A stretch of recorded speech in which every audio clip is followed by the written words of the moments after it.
34장 18절로 38절까지 말씀이 되겠습니다. 구약성경 136페이지를 찾아주시기 바랍니다. 135페이지를 찾아주시기 바랍니다.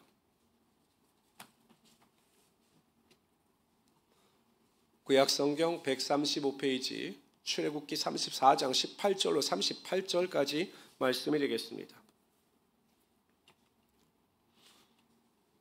모세는 다시 하나님의 말씀을 받기 위하여 시내산으로 올라갑니다. 사랑의 반대말은요, 미움이나 증오가 아닙니다. 우리가 보통 사랑의 반대말이 무엇입니까? 라고 물으면 미움, 증오라고 이야기를 하는데, 미움이나 증오도 애정이 있기 때문에 미워하고 증오한다, 이렇게 말을 합니다. 사랑의 반대말은 무관심입니다. 무관심만큼 무서운 것이 없습니다. 하나님께서 이스라엘 백성들이 금송아지를 만들어 놓고 이 금송아지가 우리를 애굽에서 인도하여 낸 신이다 라고 그 앞에서 춤추고 마시고 뛰노는 것을 보셨음에도 불구하고 하나님께서는 그들을 여전히 사랑하셨습니다. 그냥 무관심하게, 그래, 내가 너희들을 애굽에서 구원해낸 것만으로 내가 충분히 내 사랑을 너에게 보여주었으니 이제 너희들 마음대로 해라 라고 무관심하시는 것이 아니라 그들의 죄에 대해서는 징계하시고 심판하셨으나 하나님은 끝까지 그들을 사랑하여 주신 거죠. 그래서 그들과 함께하여 주시겠다라고 약속하셨고, 또한 모세를 통해 다시 하나님의 말씀을 통해 그들의 삶에 복주기를 원하시는 하나님이 되시는 겁니다. 하나님의 사랑은 아직도 유효합니다. 우리가 어떠한 일의 결과를 통해서 낙심하고 절망하고 또 우리가 하나님 앞에서 큰 실수와 죄를 범한다 할지라도 하나님은 끝까지 저와 여러분을 사랑하시는 하나님이 되시는 것입니다. 그래서 여러분 낙심하지 마시고 하나님의 사랑을 잊고 다시 일어서시며 하나님의 사랑을 통해서 위로를 받을 수 있는 우리 성도들이 되시기를 주님의 이름으로 축원합니다. 우리 18절부터 28절까지 읽도록 하죠. 18절 제가 읽겠습니다. 너는 무교절을 지키되 내가 명령한 대로 아비벌 그 절기의 일주일 동안 무교병을 먹으라. 누룩이 들어가지 않은 무교병을 먹으라. 이는 내가 아비벌의 애굽에서 나왔음이니라.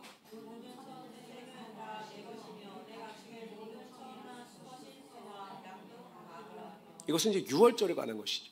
장자의 재앙 때 그 어린 양의 피를 좌우 설주와 문인방에 발랐던 이스라엘 백성들의 그 머물고 있는 지역은 예수님 하나님께서 그냥 넘어가셨습니다. 유월절에 관한 내용입니다. 나귀의 첫 새끼는 어린 양으로 대속할 것이요. 나귀의 첫 새끼는, 나귀는 부정한 동물이었기 때문에 나귀의 첫 새끼는 하나님께 제물로 드릴 수가 없었습니다. 그래서 어린 양을 대신, 나귀를 대신하여 제물을 드리라는 것입니다. 그렇게 하지 아니하려면 그 목을 꺾을 것이며 네 아들 중 장자는 다 대속할 것이며 할지며 빈손으로 내 얼굴을 보지 말지니라.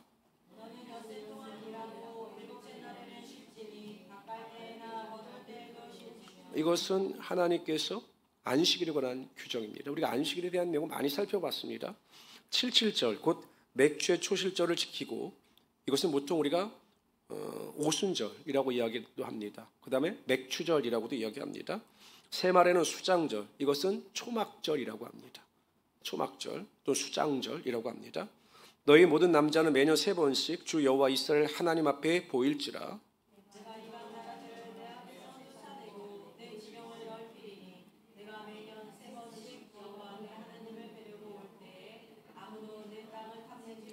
너는 내 제물과 피를 유교병에 함께 드리지 말며 유월절 제물을 아침까지 두지 말지니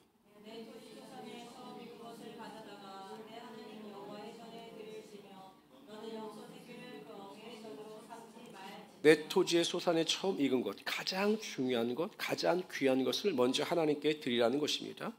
여호와께서 모세에게 이르시되 너는 이 말들을 기록하라. 내가 이 말들의 뜻대로 너와 이스라엘과 언약을 세웠음이니라 하시니라.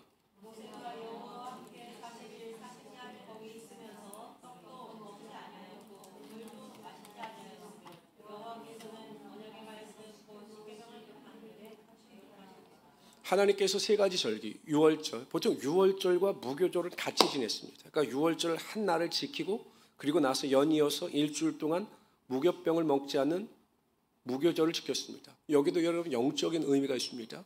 이 유월절은 구원과 관련이 있는 것입니다. 그러니까 이스라엘 백성이 영원히 멸망당할 수밖에 없었는데 하나님께서 그들의 믿음을 보시고 그들을 값없이 구원하여 주셨습니다. 그러니까 유월절은 구원과 관련이 있습니다. 무교절은 무엇과 관련이 있는가 하면 성도들의 성화와 관련이 있는 겁니다. 그러니까 구원을 얻은 성도들은 이 세상을 살아가되 죄를 멀리하고 누룩을 멀리하고 거룩함 가운데 살아가야 함을 말씀해주고 있는 거죠. 그 다음에 이제 오순절, 77절, 맥추절은 보통 보리 수확과 관련이 있습니다. 그러니까 보리를 수확할 때, 그러니까 6월절로부터 50일째 되는 날이 오순절입니다. 그러니까 보통 7번의 안식일을 지나고 첫날. 그래서 보통 우리가 맥추 감사절로 지키는 것이 오순절, 성령 강림 주일로 지키고 있는 거죠. 그 다음 수장절이라고 나왔는데 이 수장절은 초막절이라고도 합니다. 장막절이라고 합니다. 두 가지 의미가 있습니다. 첫 번째는 무엇이냐? 이스라엘 백성들이 광야 생활 가운데 초막에 거하지 않았습니까? 그래서 이 초막절에는 이스라엘 백성들이 자신의 집에 거하는 것이 아니라 광야로 나가서 초막을 져놓고 일주일 동안 생활했습니다. 그러면서 광야 가운데 베풀어 주셨던 하나님의 은혜에 감사하는 절기가 이 장막절이었습니다. 초막절이었습니다. 근데 왜 수장절이라고 하느냐? 그때는 보리 외에 다른 곡식을 추수하는 절기입니다. 그래서 그 추수한 곡식을 저장하는 절기였기 때문에 수장절, 하나님께서 그 곡식을 베풀어 주신 것에 대하여 감사하는 절기가 또한 수장절이었습니다. 그러니까 3대 절기가 우리가 쉽게 얘기하면 6월절, 오순절, 장막절, 수장절이었죠. 그런데 하나님께서 반드시 이 세 절기를 지켜야 한다. 1년의 남자는 반드시 3번씩 하나님의 전에 올라가 이 절기를 거룩하게 전심을 다하여 지켜야 한다라고 강조하고 있는 거죠. 근데 모든 절기는 여러분 감사와 관련이 있습니다. 항상 하나님 앞에 나아가는 자는 무슨 일이든지 항상 감사하며 살아가야 할 것을 말씀하고 있는 거죠. 그러면서 하나님께서 무엇을 약속하시느냐? 24절 제가 다시 한번 읽어드릴게요. 보세요. 내가 이방 나라들을 내 앞에서 쫓아내고 내 지경을 넓히리니 네가 매년 3번씩 여호와 내 하나님을 뵈려고 올 때 아무도 내 땅을 탐내지 못하리라.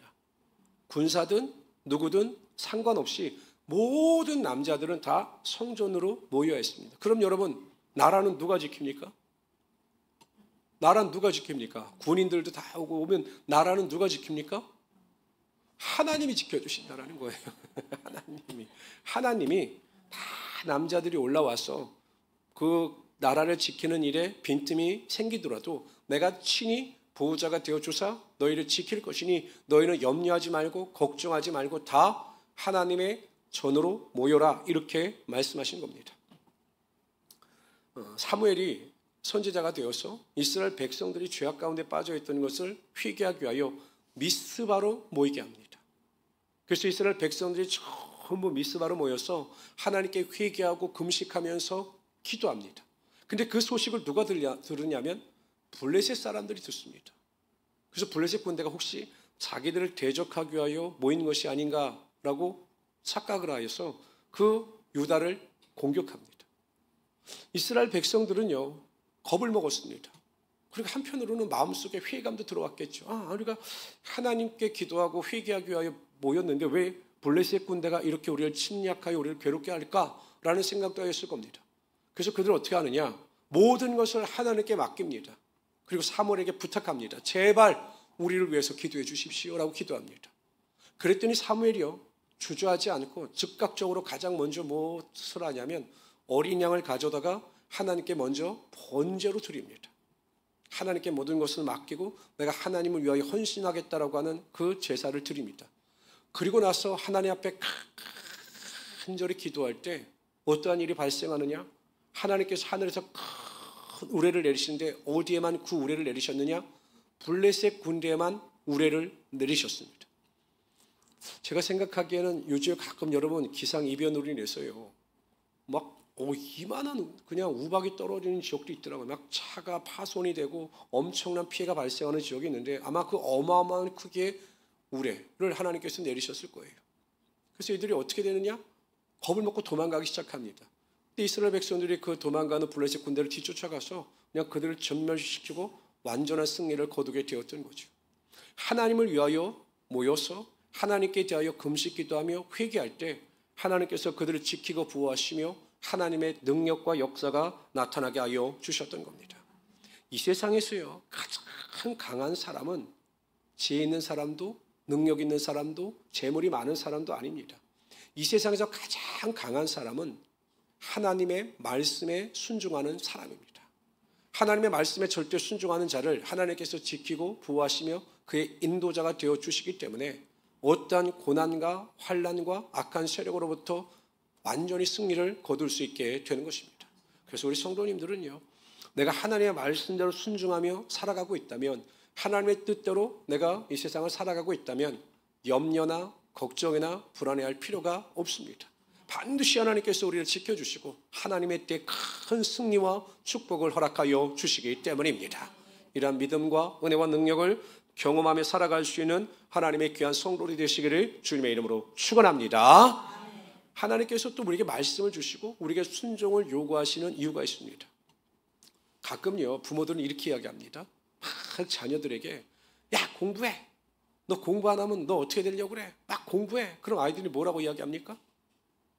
아니, 엄마는 왜 매일 나만 보면 공부하라고 그러고 왜 나만 보면 열심히 책을 보라고 이렇게 잔소리를 많이 해? 라고 엄마들에게 이야기하면 엄마들이 다 똑같이 하는 말이 있습니다. 무슨 말이냐? 야, 내가 잘 되려고 그런 말 하니? 다 너 잘 되려고 하는 말이야 라고 이야기합니다. 진심일까요? 거짓일까요? 아니요. 그 중에 반은 엄마를 위한 생각도 있습니다. 내 아들이 좀 공부 좀 잘하고 똑똑해야 어디 가서 좀 자랑 좀 하지 않겠습니까? 학교만 갔다 하면 30명 중에 30등 하면 부끄럽잖아요. 그러니까 부모의 그 말 속에는, 잔소리하는 말 속에는 내 말을 들어, 내 말대로 살아라고 하는 그 말 속에는 자녀를 위한 마음도 있지만 아마 20, 30%는 부모를 위한 마음도 있을 겁니다. 왜냐하면 부모들은요, 자녀를 자신의 얼굴처럼 생각하기 때문에, 자녀가 잘 되면 내가 높아진다고 생각하기 때문에 그런 생각을 가지고 있습니다. 그런데 하나님은 전혀 그렇지 않으시다라는 겁니다. 이렇게 말씀하십니다. 신명기 10장 12절 13절 다 같이 읽어봅시다. 시작. 이스라엘아, 내 하나님 여호와께서 내게 요구하시는 것이 무엇이냐? 곧 내 하나님 여호와를 경외하여 그 모든 도를 행하고 그를 사랑하며 마음을 다하고 성품을 다하여 내 하나님 여호와를 섬기고 내가 오늘날 내 행복을 위하여 내게 명하는 여호와의 명령과 규례를 지킬 것이 아니냐? 하나님께서 우리에게 순종을 요구하시는 이유는 하나님을 위한 것이 아니라 우리의 행복을 위한 것입니다. 우리가 하나님의 말씀에 절대 순종할 때 우리의 삶에 기쁨과 행복과 평안이 나타나게 함으로 말미암아 우리의 삶이 질이 업그레이드 되는 것이죠. 그래서 하나님께서 우리를 위하여 하나님의 말씀에 순종하라 이렇게 말씀하고 있는 겁니다. 제가 청년 사역을 할 때요, 제가 이제 청년 사역을 할 때 보통 토요일 날 예배를 드렸습니다. 청년들이 그래서 많이 모일 때는 안양만 한 450명, 500명 가까이가 모여서 토요일날 예배를 드렸어요. 토요일날 그렇게 청년들이 모이겠냐? 모여요. 그리고 주일날은 또 각자 부서에 가서 봉사하고 또 하루 종일 청년회실에서 성경 공부와 훈련을 했습니다. 그런데 하루에 한 청년이 있었는데 이 청년이요, 그 일식을 전공하는 청년이었습니다. 제가 너무 감사했던 게 이 청년이 실습을 할 때요, 매일 초밥을 만들면 남으면 꼭 저를 갖다 줍니다. 근데 여러분, 초밥이 얼마나 맛있는지, 그냥 일반 초밥이 아니라 진짜 고급 일식집에서는 초밥인데요, 맨날 저희가 주일날 저녁 때가 되면 이제 저희가 갖다 주는 겁니다. 내가 이제 농담으로 너 혹시 그 팔다가 남은 거 갖고 온 거 아니야? 아니라는 거야. 목사님을 위해서 자기가 마지막 재료로 만들어서 가져온다 이렇게 이야기를 하는데 너무 좋았죠. 근데 문제는 이 청년이 하루 저에게 와서 심각한 고민을 이야기하는 겁니다. 뭐야? 그랬더니 목사님, 제가 너무 예배를 드리고 싶은데, 청년의 토요일날 청년의 예배도 드리고 싶고 주일날 주일 예배도 온전히 드리고 싶은데 제가 이 일식을 하다 보니까 주일날도 그렇고 토요 예배도 그 당시에 여러분 토요일날 휴무가 없었거든요. 토요일날 예배를 못 드리는 것이 너무 답답합니다. 어떡할까요? 뭐 어떡합니까? 다녀야지. 뭐 관둔다고 답이 있는 것도 아닌데. 그래서 제가 알았다. 그럼 우리 한번 기도해 보자라고 했는데 다음 주에 오더니 토요일날 예배 시간에 앉아 있는 거예요. 그래서 내가 예배가 끝나고 나서 어떻게 된 거야? 그랬더니 아주 뻔뻔하게 관뒀어요 이러는 거예요. 야, 무슨 대책을 세우고 기도하고 하지 왜 이렇게 관뒀어? 아니요. 목사님, 저는 정말 예배 드리고 싶어요. 정말 예배 드리고 싶고 내 영혼이 살아나야지. 그 돈이 무슨 상관이 있겠습니까? 돈도 꽤 많이 받았거든요. 한편으로는 감동을 받았지만 한편으로는 염려가 됩니다. 그러면서 천연덕스럽게 목사님이 기도하시니까 그냥 금세 취직이 될 거예요. 걱정하지 마세요. 오히려 저를 위로합니다. 그래, 알았어. 내가 그러더니 한 달을 가지고요, 한 달을 토요일날 예배 드리고 주일날 예배 드리는데 저는 세상에 태어나서 그렇게 행복한 얼굴을 가지고 신앙생활하는 모습을 제가 그 전에 못 봤습니다. 너무 좋은 거예요. 야, 너는 그래도 어떻게 이렇게 사니? 걱정이 되잖아요. 그랬더니 그래도 한 2달 동안 버틸 수 있도록 제가 저금을 해놨습니다. 걱정하지 마세요, 목사님. 그래서 아주 행복하게 사는 겁니다. 그래서 계속 기도를 하는데 기도는 하지 그랬더니 한다는 거예요. 하나님께서 예배 드릴 수 있는 좋은 곳으로 인도해 주시고 환경을 열어주실 것을 믿습니다 라고 기도를 한다는 겁니다. 그리고 나서 딱 2달이 지나고 나서요, 찾아왔어요. 막 예배가 끝나고 와서 찾아왔는데, 토요일날 저녁에 찾아왔는데, 목사님 기도해 주셔서 정말 좋은 결과가 나왔다는 겁니다. 무슨 결과예요? 여의도 일식집에 좋은 조건으로 취직이 됐다는 거예요. 야, 뭐 일식집이 또 토요일날 못 나오고 주일날 못 나올 거 아니야. 여의도는 그렇지 않다는 거예요. 거기는 토요일날은 이 근무하는 사람들이 싹 빠지기 때문에 토요일날 오전까지만 근무하고 주일날은 쉰다는 겁니다. 왜냐하면 주일날 여러분 근무하는 사람들이 없잖아요, 여의도에는. 그래서 자기가 청년의 예배도 드릴 수 있고 주일날도 온전히 봉을 쌓을 수 있게 되어서 너무 감사하다라고 저에게 그 이야기를 하더라고요. 제가 그 청년의 얼굴을 보면서 그 생각을 했습니다. 이야, 정말 하나님의 말씀에 순종하여 모든 것을 맡기고 하나님 앞에 나가게 되면 하나님께서 그 인생을 책임지시고 우리의 삶에 행복을 부어주시는구나. 성도 여러분, 우리가 하나님의 능력을 맛보지 못하는 이유는 한 가지입니다. 우리가 하나님의 말씀에 온전히 순종하지 못하기 때문입니다. 저는 순종의 결과에 의하여 우리의 행복이 결정되어진다고 생각하지 않아요. 우리가 순종했기 때문에 좋은 결과가 나와서 우리가 행복하느냐? 그것보다 더 중요한 것은 하나님은 하나님의 말씀대로 살아가는 자들에게 영적인 은혜와 능력을 공급하여 주사 그 자체만으로 우리의 삶을 행복하게 만들어 주신다는 거예요. 그러니까 여러분이 내가 고난을 당하고 환난을 당하고 너무 힘이 듭니다. 행복과는 거리가 먼 삶을 살아가고 있습니다. 누가 봐도 행복한 삶이 아닙니다.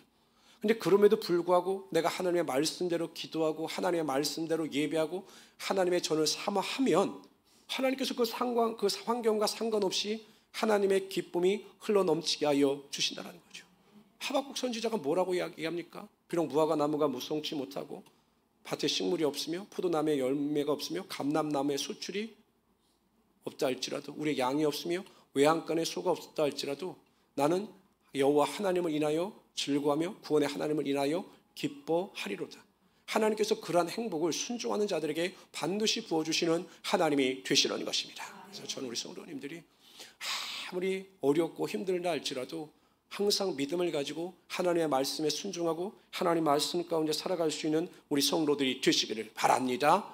어려울 때마다 힘들 때마다 우리가 순종할 수 있는 가장 완벽한 순종과 확실한 순종은요, 항상 기뻐하고 쉬지 않고 기도하고 범사에 감사하는 것입니다. 그렇게 여러분과 그렇게 복잡하지 않아요. 내가 고난이 있고 환난이 있고 어려움이 있다 할지라도 항상 기뻐하면서 쉬지 않고 기도하면서 범사에 감사하면 하나님께서 먼저 우리 마음에 평안을 주시고 행복을 주시고 문제가 변화의 복이 되는 역사와 능력이 우리의 삶 가운데 나타나게 하여 주시는 것입니다.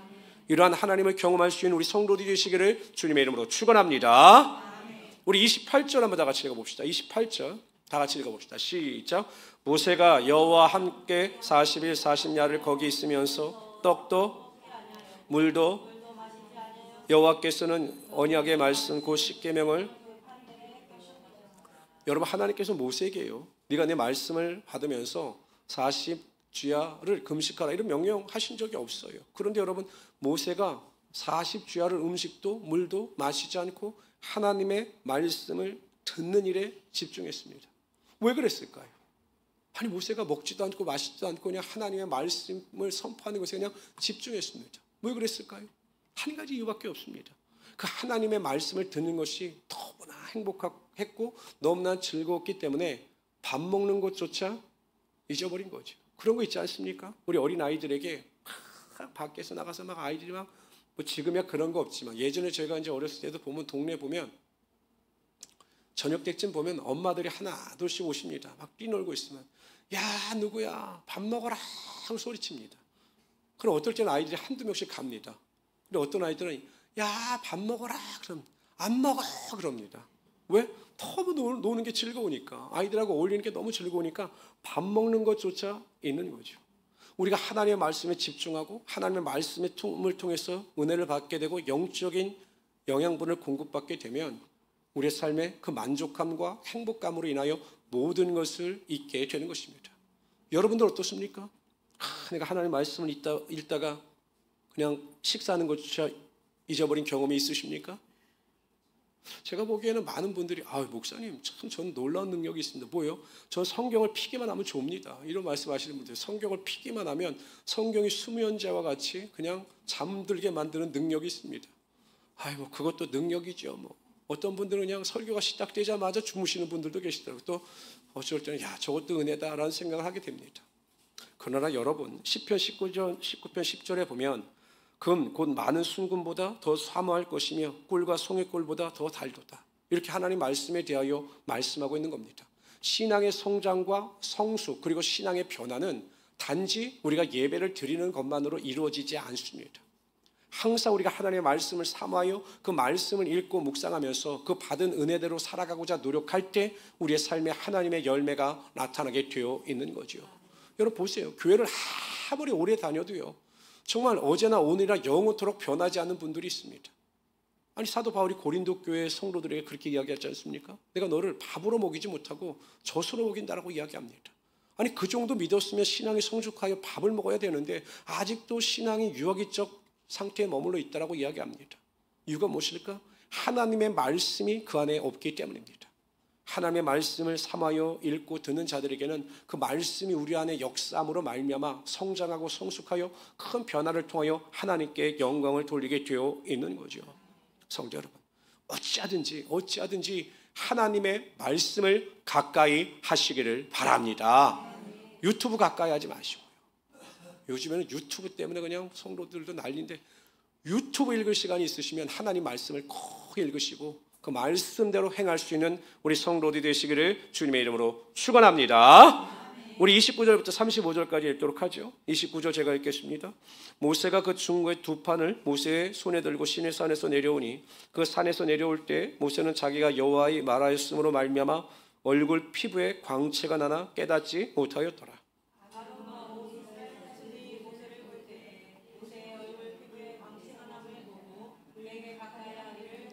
모세가 그들을 부르매 아론과 회중의 모든 어른이 모세에게로 오고 모세가 그들과 말하나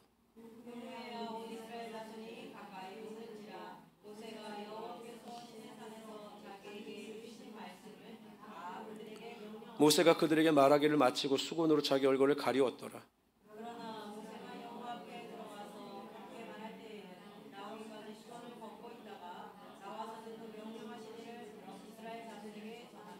우리 35절 다 같이 읽읍시다. 시작. 모세의 얼굴이 광채를 보므로 모세가 여호와께 말하러 들어가기까지 모세는 몰랐는데요. 그 하나님을 떠나 이스라엘 백성들 곁으로 다가왔는데 그 얼굴에 광채가 나는 겁니다. 그 이유는 한 가지입니다. 영광의 하나님과 대면하여 하나님의 말씀을 들었기 때문에 은혜가 들어가고 하나님의 영광의 광채가 그에게까지 영향력을 끼치게 되었던 겁니다. 보통 여러분 생선을 싼 종이에서는 비린내가 납니다. 고기를 싼 포장지에서는 고기 냄새가 납니다. 그러니까 묵을 가까이 하면 묵향이 나는 겁니다. 그래서 누구를 가까이 하느냐, 누구와 함께 동행하느냐가 그만큼 중요한 거죠. 그러니까 하나님을 가까이 하고 하나님께 소망을 두는 자들에게는 여호와의 광채가 반드시 임하게 되어 있는 겁니다. 하나님의 속성, 하나님의 인품, 하나님의 성품이 그 성도 안에 스며들게 되어 있는 거죠. 그래서 여러분 부부는 닮아간다라고 이야기하지 않습니까? 오랫동안 동반자의 삶을 살아가는 성도들은 부부들은 대화를 통해서 여러 가지 같은 공동체의 삶을 통해서 서로 닮아가는 것입니다. 큰 바위 얼굴이라고는 소설이 있습니다. 그 미국의 너세니얼 호손이라고 쓴 사람입니다. 작가가 쓴 그 큰 바위 얼굴이라고 하는 소설이 있습니다. 소설의 내용은 이렇습니다. 어느 마을에 큰 산에 이 바위가 있는데 그 바위가 사람의 얼굴을 닮은 겁니다. 그 마을 사람들은 그 산에 있는 바위를 바라보면서 그런 기대와 소망을 가졌습니다. 언젠가 저 바위의 얼굴을 닮은 사람이 나타나서 이 마을을 번영케 하고 이 마을을 잘 살게 만들어 줄 것이다라고 하는 전설을 믿으면서 살았습니다. 수백 년 동안 그 전설이 내려왔겠죠. 그냥 어떻게 바위가 그렇게 생겼을까? 그런데 그 동네에 어렸을 때부터 자란 어니스트라고 하는 소년이 있었습니다. 그 소녀도 그 전설을 들었겠죠. 큰 바위 얼굴을 보면서 야, 우리 마을에 저 사람이 저렇게 생긴 사람이 나타나서 우리 마을을 잘 살게 만들어 준다고 하니 빨리 그런 사람이 좀 나타났으면 좋겠다. 어렸을 때부터 매일 그 큰 바위 얼굴을 바라보면서 그러한 소망과 기대를 가졌습니다. 어느 순간 그 마을에 위대한 군인이 나타납니다. 그래서 사람들은 그 위대한 군인이 큰 바위 얼굴일까? 라고 기대했지만 그도 아니었습니다. 또한 여러 가지 정치가도 사업가도 그 마을에서 태어났지만 그 마을을 번영시키고 그 마을을 발전시키는 그 큰 바위 얼굴이 아니었습니다. 수십 년의 세월이 흘러갑니다. 어니스트는 소년일 때부터 그 일을 기대했지만 이루어지지 않는 것에 대하여 실망했습니다. 그런데 어느 날부터요, 마을 사람들이 그 어니스트를 향해서 이야기하는 겁니다. 그의 인품, 소양, 헌신을 통해서 어니스트가 우리 마을의 큰 바위 얼굴이었다. 그래서 그 어니스트를 인정하고 그 마을의 큰 바위 얼굴이 어니스트였다라고 모든 사람들이 다 추앙하게 됩니다. 그래서 그 마을의 위대한 지도자가 될 수가 있었던 거죠. 이 어니스트라고 하는 소녀는요, 매일 그 큰 바위 얼굴을 바라보면서 자신의 그 마을의 그 위대한 지도자가 나타나기를 기대하고 소망했습니다. 그런데 어느 순간 기대하고 소망하던 그 모습이 자기 자신으로 변화되게 되었던 거죠. 우리가 하나님을 바라보고 하나님을 기대하며 또한 하나님을 앙망하며 하나님과 더불어 살 때 우리 안에 하나님의 성품과 하나님의 인격과 하나님의 은혜가 반드시 임하게 되는 것입니다. 우리가 하나님의 사람으로 변화되고 하나님 보시기에 합당한 믿음의 사람으로 변화되며 살아갈 수 있게 되는 것입니다. 그리고 성도들도요, 매일 삶 속에 그 하나님의 영광의 광채가 나타나야 하는 것입니다. 첫 번째, 말의 광채가 나타나야 합니다. 예수 믿는 성도들은요, 말의 습관이 변화되어야 합니다. 세속적인 말이나 저속한 말을 사용하지 말아야 합니다. 남을 해하는 말이나 비평하는 말을 절대로 하지 말아야 합니다. 내가 아무리 옳아도, 내가 아무리 바른 길을 걸어가고 있다 할지라도 그렇지 못한 사람들에 대해서 평가하고 그러한 사람들의 말에 대해서 비판하지 말아야 합니다. 주일날 왜 안 나온대? 수요 예배 때 왜 안 나온대? 금요 예배 때 왜 안 나온대? 믿음이 없어서 그래. 그렇게 비판하고 판단하지 말아야 한다는 것입니다. 여러분, 저도요, 판단하고 비판하지 않는 이유가 무엇이냐면 다 이유가 있어요. 그분들이 믿음이 없어서가 아니라 그분들에게 합당한 이유가 다 있는 겁니다. 그런데 보여주는 모습만을 보고 그 사람을 비판하고 정죄하면 오히려 그것이 우리에게 죄로 돌아오게 되어 있는 것입니다. 항상 긍정의 말을 하고 칭찬의 말을 하고 격려의 말을 하고 믿음의 말을 할 때 우리가 말의 광채를 통해서 하나님께 영광을 돌리며 살아갈 수 있게 된다는 것입니다. 생각의 광채입니다. 생각이 바뀌지 않으면 우리의 삶의 변화가 나타나지 않습니다. 이렇게 성도들의 삶을 제가 이렇게 목회를 해보면서 이제 제가 30년 넘게 목회를 해보면서 경험하고 느끼고 확신하는 것은 생각대로 됩니다. 그 성도가 생각하는 생각대로 되게 되어 있습니다. 항상 부정적이고 항상 소극적인 생각을 가지고 있는 사람들은 더 이상 신앙의 삶의 발전과 은혜와 능력이 나타나지 않습니다. 그러나 모든 일에 대해서 긍정적이고 유연한 자세를 가지고 하나님의 말씀의 능력 가운데 살아가게 될 때 하나님의 역사와 능력이 나타나게 하여 주신다는 거죠. 그 뇌과학자가 이야기를 하더라고요. 회사 생활 가운데 회사 생활에 큰 실적을 남기는 사람과 그렇지 못한 사람들의 특징이 있는데 가장 큰 특징 중에 하나가 무엇이냐면 안 되는 사람들은요, 일을 하다가 실패하거나 일을 하다가 방해물을 만나면 항상 누구 탓이라고 그 원인의 관계를 찾으려고 한다는 겁니다. 누구 때문에, 누가 이래서 이 일 때문에 이 일이 안 됐다. 그렇게 항상 남의 탓을 하고 부정적인 생각을 가지는 사람들은 회사 내에서나 조직 내에서 큰 성과를 거두지 못한다는 겁니다. 근데 반대로요, 어떤 장애물을 만나거나 실패를 경험했다 할지라도 그래? 또 더 좋은 길이 있겠지, 더 좋은 방법이 있겠지라고 긍정적인 사고를 가지고 살아가는 사람들이 항상 그 프로젝트나 일에 대해서 큰 성과를 거두게 되어 있다는 것입니다. 이스라엘 백성들도 보십시오. 열 정탐꾼은 부정적인 생각과 부정적인 말을 하다 이스라엘 백성들에게 악영향을 끼쳐서 모두 광야에서 멸망당하고 말았습니다. 그러나 여호수아 갈렙은 믿음을 가지고 긍정적인 생각과 믿음을 가지고 선포할 때 하나님께서 그들의 믿음대로 되는 역사와 능력이 나타나게 하여 주셨던 거죠. 항상 생각을 긍정적이고 소망적이고 낙관적이고 적극적이고 창조적인 생각을 할 수 있도록 그렇게 훈련받으시고 결단할 수 있는 우리 성도들이 되시기를 주님의 이름으로 축원합니다. 행동의 광채가 나타나야 합니다. 아무리 믿음이 있다 입술로 고백하고 말한다 할지라도 그 내가 믿고 있는 믿음이 선한 영향을 끼칠 수 있는 행동으로 나타내 보이지 않으면 다른 사람들이 그 행위를 보고 그 사람을 인정하지 아니하면 그 신앙은 죽은 믿음인 것입니다. 구원에 합당한 믿음, 삶의 열매가 나타나서 믿지 않는 성도들도 모든 사람들이 정말 당신과 같이 믿는다면 내가 교회 다니고 싶고 예수님을 영접하고 싶습니다 라고 하는 인정을 받아야 그 삶이 온전한 삶이 될 수 있게 되는 것이죠. 우리 모든 성도들은 모세와 같이 모세가 하나님을 대면하여 그의 얼굴에 광채가 나타났던 것처럼 여러분의 삶에 하나님의 광채가 나타나는 성도, 하나님께서 칭찬하시고 인정하시는 성도의 삶을 살아갈 수 있는 우리 귀한 성도들이 되시기를 주님의 이름으로 축원합니다. 조시 하나님, 오늘도 하나님께서 우리를 사랑하시고 귀한 은혜와 능력 가운데 붙잡아 주심을 정말로 감사합니다. 항상 우리가 하나님 말씀에 절대 순종하게 하여 주시옵소서. 우리의 삶에 일어나는 모든 문제의 근본은 결국 우리가 하나님의 말씀에 불순종했기 때문입니다. 하나님께서 말씀하시는 대로, 하나님께서 우리에게 원하시는 대로가 아니라 내 생각대로, 내 방법대로, 내 감정대로 움직이고 행동하다가 우리의 삶의 실패와 경험과 낙심과 우울감을 우리가 경험하게 됩니다. 하나님, 우리가 절대 순종하게 하여 주시옵소서. 하나님의 나라와 의를 구할 수 있도록 도와주시고 무슨 말씀에든지 우리가 엎드려 하나님께 모든 영광을 돌리며 나가게 하여 주시옵소서. 순종함으로 말미암아 참된 행복을 누리며 나가게 하여 주시옵소서. 우리 모든 성도들이 하나님 안에서 살아갈 때마다 하나님 모든 은혜 가운데 우리가 하나님의 말씀을 절대 순종하고 사랑하며 살아갈 수 있도록 도와주시옵소서. 우리 하나님께서 언제나 우리 가운데 함께 하심을 정말로 감사합니다. 좌로나 우로나 치우치지 않도록 도와주시고 하나님의 영광의 광채를 바라며 나아갈 수 있도록 도와주시옵소서. 감사하며 예수님의 이름으로 기도드리옵나이다. 아멘. 우리 찬양합시다. 찬송가 444장, 새 찬송가 390장입니다. 예수가 거느리시니 찬양합시다.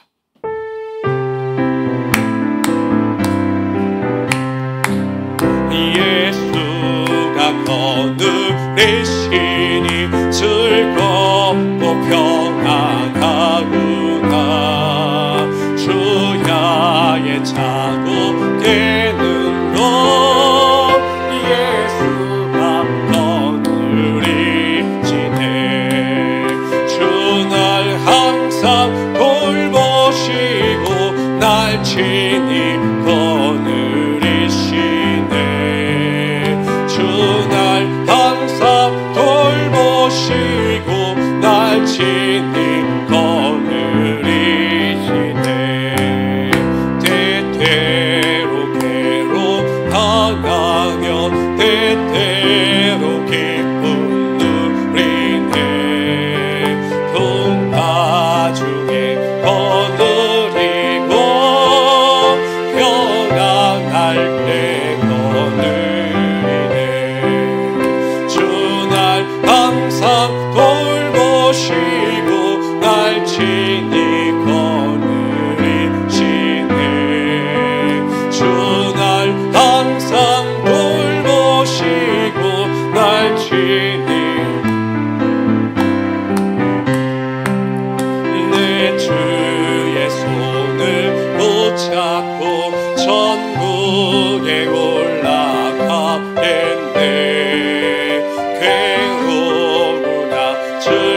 즐거구나. 예수가 주날 항상 돌보시고 날 친히 거느리시네. 주날 항상 돌보시고 날 친히 거느리시네.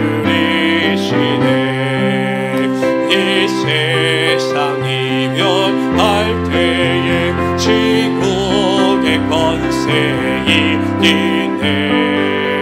천국에 있을 때에도 예수가 거느리시네.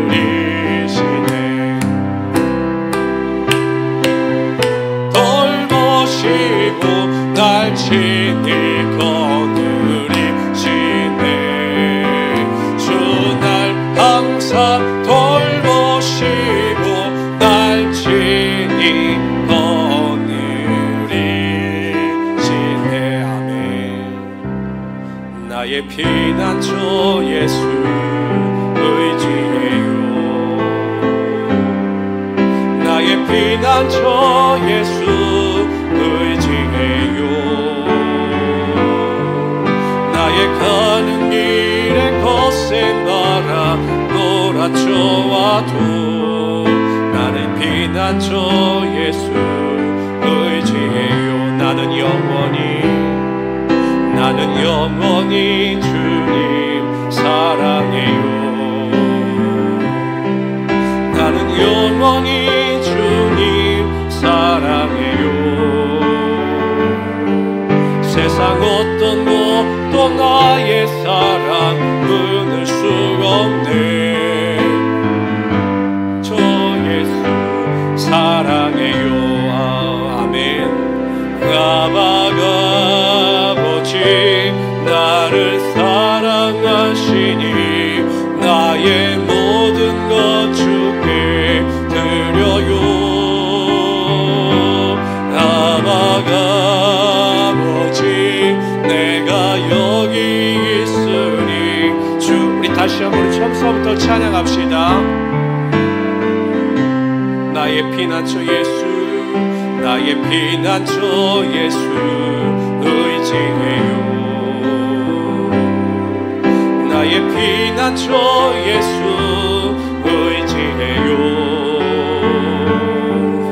나의 가는 길에 거센 바람 몰아쳐와도 나의 피난처 예수 의지해요. 나는 영원히 주님 사랑해요. 나는 영원히 주님 사랑해요. 세상 어떤 것도 나의 사랑 끊을 수 없네. 나는 영원히 주님. 아멘. 아버지 나를 사랑하시니 나의 모든 것 주께 드려요.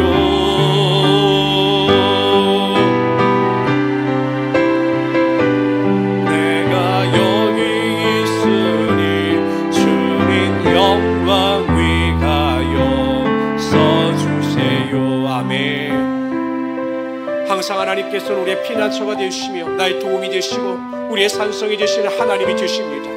오늘 우리가 여전히 하나님 앞에 나와 믿음으로 기도하며 하나님의 뜻대로 기도할 때 하나님께서 하늘의 문을 여시고 우리의 기도 가운데 응답하시며 놀라운 은혜와 능력을 함께하여 주실 겁니다. 우리 나라와 민족을 위하여 우리 행복한 우리 순복음